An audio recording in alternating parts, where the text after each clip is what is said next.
Health and Fitness Expo. I have a little bit of a message for you that will hopefully inspire you to take a little bit of more control over your health and get up and get moving. It's really important for everybody to get up and get going. Almost 35% of the nation is considered obese, with at least another 35% of the nation being overweight. That's 70% of us are not at a healthy weight, and the risks from being overweight and obese are extreme. It sets us up for disease. The CDC has numerous facts supporting the growing prevalence of obesity and overweight individuals of all ages. Most of us have experienced struggles with weight at one point or another, whether it's too high, too low, or just trying to maintain a healthy weight. It's on the forefront of everybody's mind nowadays. By knowing the facts, we can learn how to change our eating habits, incorporate more exercise, and reduce our risk of weight-related diseases.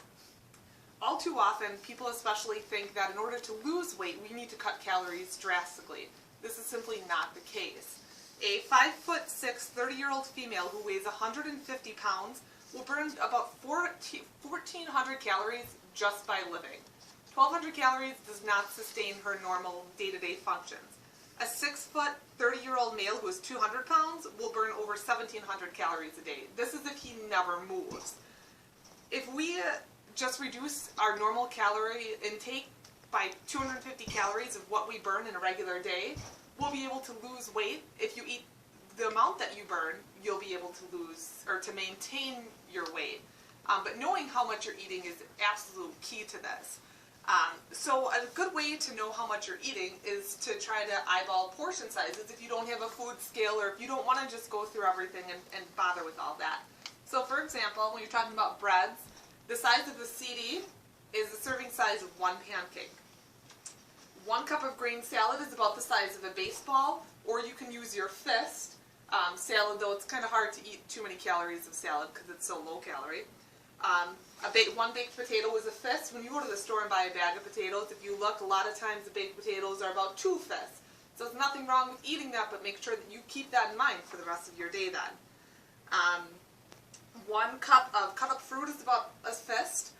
While fruit is very good for you, you can also eat a lot of calories and a lot of sugar in fruit, so you want to keep that in mind.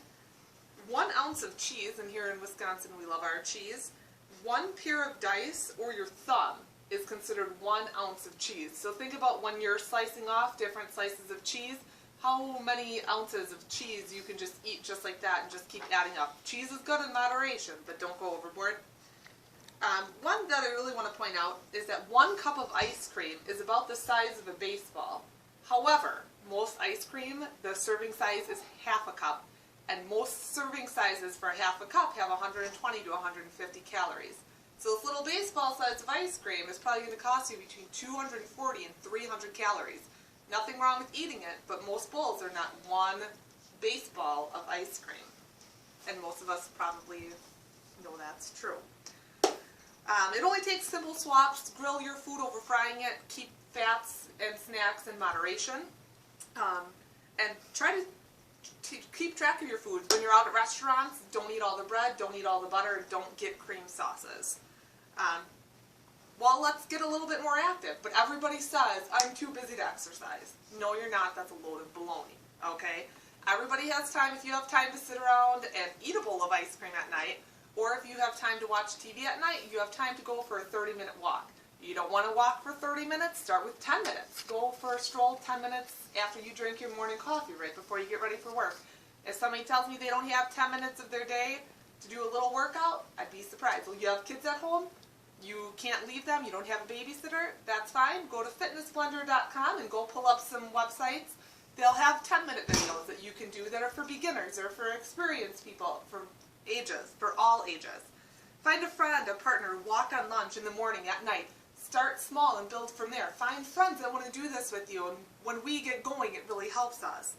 As I mentioned before, by not living a healthy life, we're kind of ruining our bodies. We're given one body, and we need to take care of it.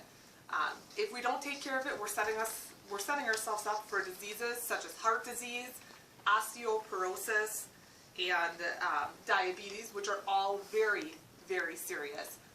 Diseases like osteoporosis can cause fractures, and you think that you don't have to worry about that until you're an old lady. That is not true. You could begin to lose bone density in your 20s, so it's extremely important to eat calcium, to eat all of your vitamins, and working out 30 minutes of moderate intensity a day, which is just a 30-minute walk with the dogs, is enough to counteract the effects of heart disease, which is the #1 killer of women, diabetes, osteoporosis, many cancers. It's a way to really keep your body in good shape your whole life. There's treatments for all of those, but the best treatment is, of course, prevention. So when you leave here today, find a friend or a partner, talk with each other, find a running club or a gym to join. Track your calories if you want, or just try to make those simple swaps, grilled instead of fried. Don't go through the drive-thru. Get foods that are actually going to do something for you.